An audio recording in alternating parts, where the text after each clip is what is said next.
우리 반기문 우리 유엔 사무총장 시절에 2009년도에 미국에 있는 아주 국제대학원으로 유명한 존스 호킨스라고 하는 대학의 졸업식에 초대를 받아서 축사를 하게 되었습니다.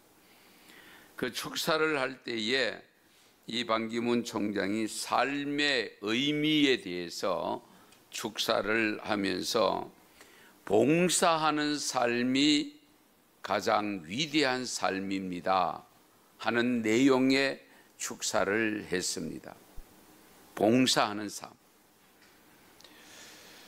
이제 졸업을 하면은 젊은이들이 사회 나가서 이제 나름대로 생활할 터인데, 여러분들이 유수한 대학을 졸업하고 대학원을 졸업하니까 석사과정까지 졸업을 하는 학생들이니까 상당히 비전도 있고 꿈을 꾸실 것인데, 그런데 반기문 총장이 한편으로 보면 찬물을 끼얹는 듯한 축사였습니다.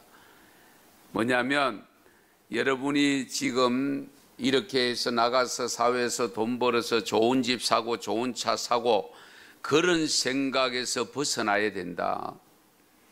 삶의 진정한 참된 의미는 지금 여러분의 손을 기다리고 있는 도움의 손길로 필요한 데 가서 돕는 삶을 살아라. 그것이 진정한 위대한 삶이다.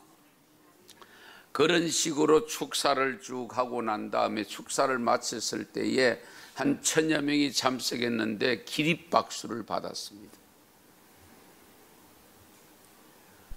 사실 지금 전 세계적으로 우리 코로나 바이러스를 통해서 예상치 못한 어려움을 겪고 있습니다.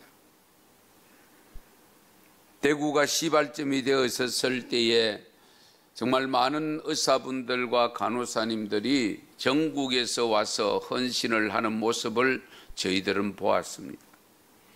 그리고 나름대로 교회들도 거기에 돕는 손길로 이어졌고, 그래서 대구시장도 교회에 감사하는 마음을 가지고 우리 소독약이라든지 여러 일회용품 등 몇 박스씩을 교회마다 다 보내왔습니다. 사실 지구상에 지금도 어려움을 겪는, 코로나로 인해서 어려움을 겪는 것 외에도 기근을 통해서 어려움을 겪는 아이들이 많이 있습니다. 2초마다 한 명이 어린아이들이 기근으로 죽어간다고 합니다. 뿐만 아니고 자연환경 오염을 통해서 닥쳐오는 어려움이라든지 갖가지 어려움들이 많습니다. 우리 기독교 텔레비전을 보면 가끔 여러분 중간에 보면은 아프리카 아이들이 어려움 당하는 아이들을 소개하면서 월 1만 원으로 도울 수 있습니다, 2만 원으로 도울 수 있습니다, 이런 광고 메시지가 나오는 것을 볼 수가 있습니다. 사실 우리가 살고 있는 세계의 인류가 당면한 심각한 문제들은 여러 가지입니다마는 환경 파괴와 전쟁과 에이즈와 그리고 기근, 이런 것들로 인해서 우리 곁에는 항상 도움이 필요로 하는 이웃이 있다는 것을 잊어서는 안 됩니다. 그래서 우리 성경을 보면 아무리 우리가 잘 살아도 가난한 사람은 반드시 존재한다고 했습니다. 왜? 도울 수 있는 기회가 주어져야 되기 때문에 그렇습니다. 좀 역설적이기는 합니다만은 다 잘 먹고 잘 살고 문제 없으면은 우리가 사랑의 손길을 펼 수 있는 기회가 없잖아요.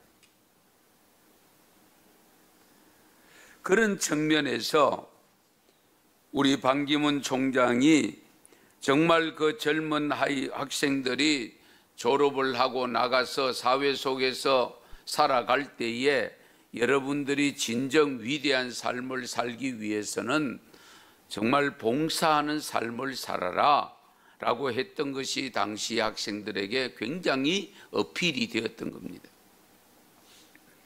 요한일서 3장 17절에도 이런 말씀이 있습니다. 누가 이 세상의 재물을 가지고 형제의 궁핍함을 보고도 도와줄 마음을 닫으면 하나님의 사랑이 어찌 그 속에 거하겠느냐. 도와줄 마음을 닫으면 하나님의 사랑이 어찌 그 안에 있겠느냐. 남을 위해 봉사하는 사람은 위대한 삶임에는 틀림이 없습니다. 주님은 이런 삶을 가리켜서 이웃을 사랑하는 삶이라고 말씀하고 있습니다. 하나님을 사랑하는 사람은 이웃을 사랑해야 된다고 일러주고 있습니다. 이렇게 위대한 삶을 산 사람들이 우리 성경에 많이 기록되어 있습니다. 성경에 보면 위대한 삶을 산 사람들이 기록되어 있는 사람을 다 나열할 수는 없지만은 공통점이 있다면 하나님과 관계된 사람들입니다. 하나님의 부름을 받은 사람들입니다. 하나님으로부터 쓰임받은 사람들입니다. 그런 의미에서 저와 여러분도 위대한 삶을 살아갈 수 있는 자격 조건을 갖추었다라고 할 수 있습니다. 자, 그러면 반 총장이 지적했던 봉사하는 삶이 위대한 삶이라고 하는데 저는 이보다 더 위대한 삶을 소개하려고 합니다.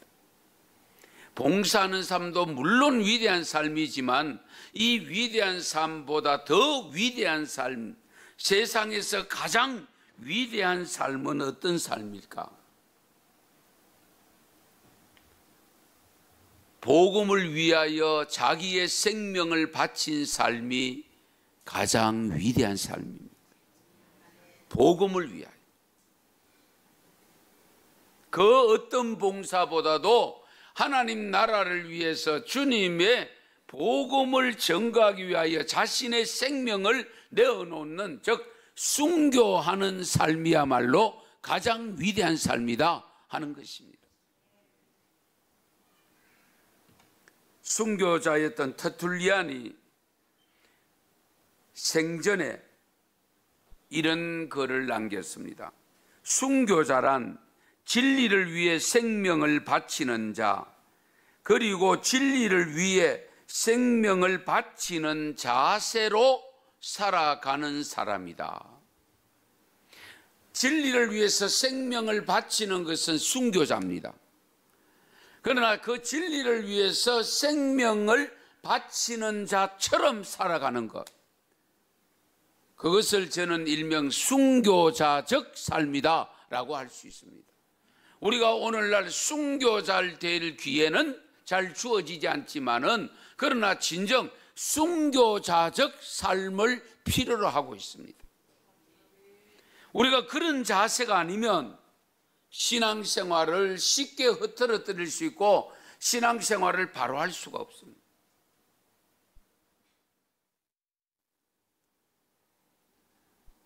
이런 사도들의 뒤를 이어서 순교한 사람들이 우리 성경에 기록된 대표적인 사람은 스데반 집사입니다. 바울이 아직 회심하기 직전에 결국 앞장서서 돌에 맞아 죽게 만들잖아요. 그로 인해서 순교당한 사람은 헤아릴 수가 없고 그 순교자들의 피로 말미암아 복음이 널리 전거되어져서 저와 여러분에게까지 전달이 되었습니다. 우리가 신앙생활하면서 이 점을 놓치면 안 됩니다. 나에게까지 복음이 전달되는 과정 속에 수많은 순교자들이 있었다는 것을 잊어서는 안 돼요. 그냥 쉽게 믿은 것 같지만은 아닙니다. 우리나라 복음 들어올 때 여러분 생각해 보세요. 특히 기독교보다 가톨릭이 100년 먼저 들어왔잖아요. 100년 먼저 들어와서 가톨릭의 역사는 우리 요즘 역사책을 제가 보지는 못했습니다만은 저희들이 배울 때 역사 속에는 그 역사들이 조금씩 언급이 되었습니다. 그때에 죽은 순교자들도 꽤나 많습니다. 무엇 때문에 그분들이 이 가난한 나라에 들어와서 생명까지 바쳐가면서 복음을 전합니까? 이유는 단 하나입니다. 하나님 때문이었습니다. 주님 때문입니다. 다른 거 없어요. 주님 때문인데 어떻게 하나밖에 없는 이 생명까지 바칠 수가 있느냐? 부활이 있기 때문입니다. 부활이 있기 때문에. 만약에 부활이 없다면 절대로 죽을 수 없지요.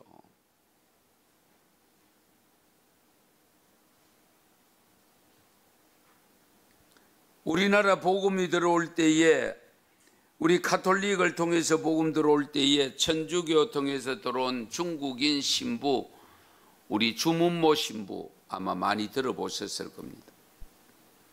1794년 12월에 조선인으로 변장해서 압록강을 건너옵니다.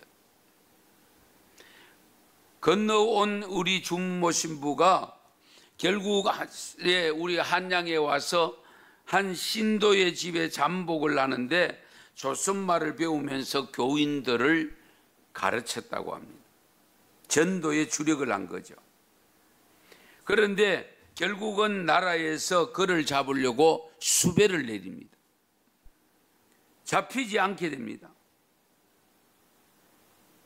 하지만 이 주문모 신부는 강완숙이라고 하는 여신도의 집에 잠복해서 지내면서 우리 전도와 성경 번역, 그리고 교양, 성도들의 교양과 그리고 자기 수양의 노력을 게을리하지 않았다고 합니다. 그때에 정조대왕이 죽었을 때에 그 김대비가 섭정을 하면서 검교령을 반포하면서 천주교를 탄압하기 시작합니다. 그래서 이 주무모 신부 자기 때문에 탄압을 받는 모습을 보고 자기가 직접 자수를 했다고 합니다. 나를 죽여라, 나를. 그래서 주무모 신부가 1801년 4월 28일에 나가서 자수를 하였고 결국 순교를 당합니다.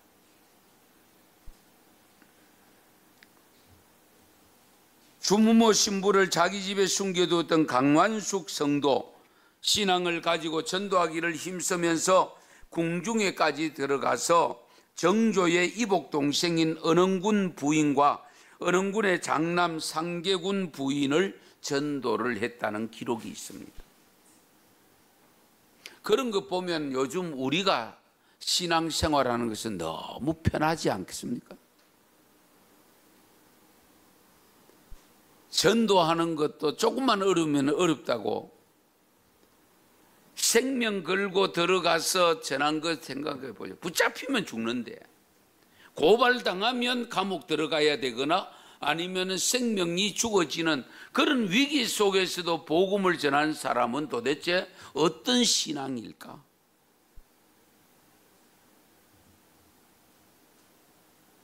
전도해야 된다는 걸 알면서도 만나도 복음의 소리가 내 입에서 제대로 나오지 않고, 예수를 믿는다고 하는 믿음을 가졌다고 하면서도 삶을 통해서 예수 믿는 자의 모습이 제대로 드러나지 않는 신앙이라면 도대체 그 신앙은 어떤 신앙인가? 우리가 깊이 돌아보셔야 됩니다. 순교자들의 순교의 힘은 어디에서 생겼을까? 다른 거 없습니다. 복음 때문입니다. 그러면 같은 예수를 믿고 같은 하나님을 믿고 같은 성령을 받았는데 어떤 사람은 순교의 길을 기꺼이 가고 어떤 사람은 타협의 길로 가고 어떤 사람은 아예 부정을 내버리는 그런 모습으로 갈까?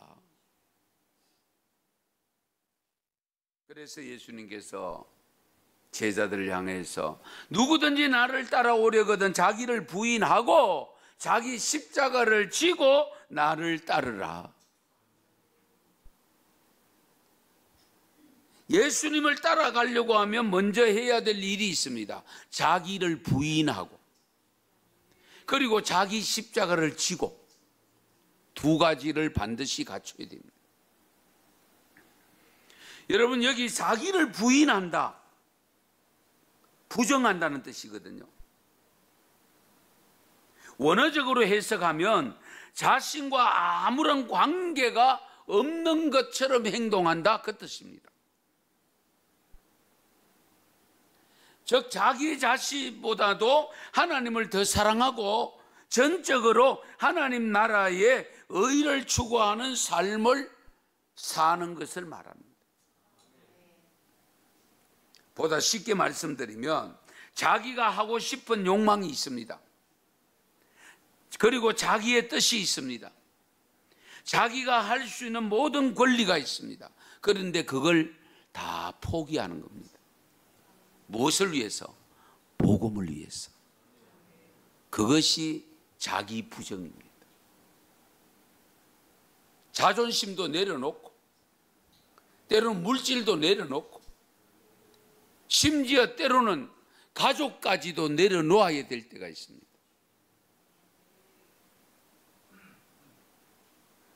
그것이 자기 부정입니다. 그 자기 부정이 되어져야 십자가를 질 수 있다는 겁니다. 예수님도 자기 부정을 마지막 순간까지 그걸 놓고 기도했잖아요. 겟세마네 동산의 기도가 그 기도잖아요. 아버지, 할 수만 있으면 이 잔이 내게서 지나가게 하옵소서. 그러나 나의 원대로 마옵시고 아버지의 뜻대로 하옵소서. 이것이 자기 부정입니다. 나의 원대로 마옵시고 내가 원하는 것은 피해가는 겁니다. 그러면 십자가 안 줘도 됩니다.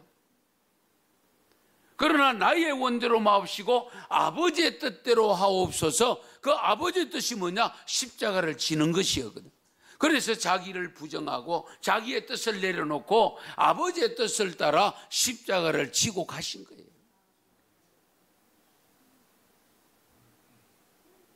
사도 바울이 다메섹에서 회심을 하고 난 다음에 곧바로 3일 후에 사도로 바로 뛰어듭니다. 현장에. 그렇게 되는 사람도 드문 일이죠. 그런데 바울은 그 복음의 사역을 감당하면서 자기 부정을 날마다 했습니다. 뭐라고 해야 됩니까? 나는 날마다 죽는다라고 했습니다. 날마다 죽는다는 의미가 뭐냐? 자기 부정입니다. 나를 죽인다. 왜? 복음을 위해서.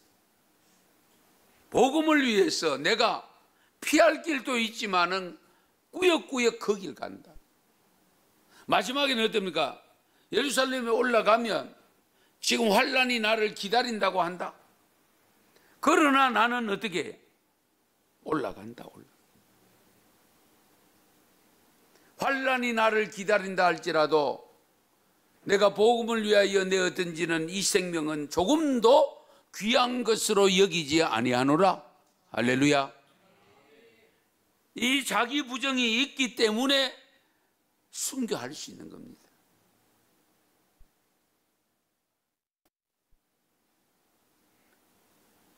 예를 여러분 다 아시는 예입니다만은 하나 들고 마치겠습니다. 미국의 유수한 대학을 졸업한 5명의 젊은이들이 선교의 열정을 가지고 에콰도르의 아우카라는 지역에 가서 선교하다가 순교당한 것이 영화화되기도 했죠.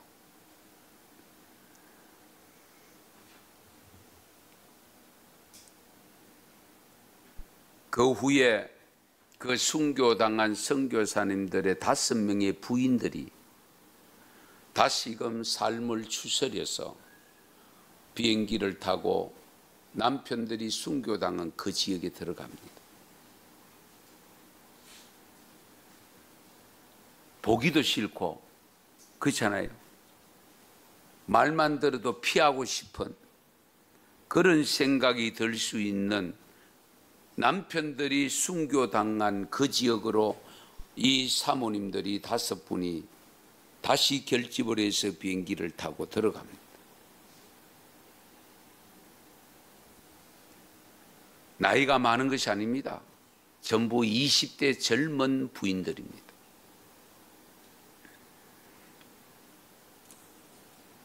그런데요, 40년의 세월이 흘렀을 때에 그 후에 그 마을이 어떻게 변했느냐. 남편들을 죽인 5명의 인디언 중에서 4명이 목사가 됩니다. 그 마을의 부족 1,000명이 다 예수를 믿게 됩니다. 할렐루야. 이렇게 순교한 사람들은 왜 그 길을 선택했을까? 오늘 마가복음 8장 35절, 누구든지 자기 목숨을 구원고자 하면 잃을 것이요 누구든지 나와 복음을 위하여 자기 목숨을 잃으면 구원하리라. 자기 목숨을 구원하려고 복음을 뒤로 하면 오히려 그 목숨을 잃게 되어지고, 그 목숨을 복음을 위하여 드리면 구원을 받게 된다. 나의 1000개의 생명이 있다면 나는 그 생명 모두를 한국에 바치겠습니다. 양아진의 외국인 선교사 모역에 가면 루비 핸드릭이라고 하는 여 선교사의 모비명에 기록된 내용입니다. 1000개의 생명이 있어도 한국의 복음화를 위해서 내가 던지겠다, 순교하겠다.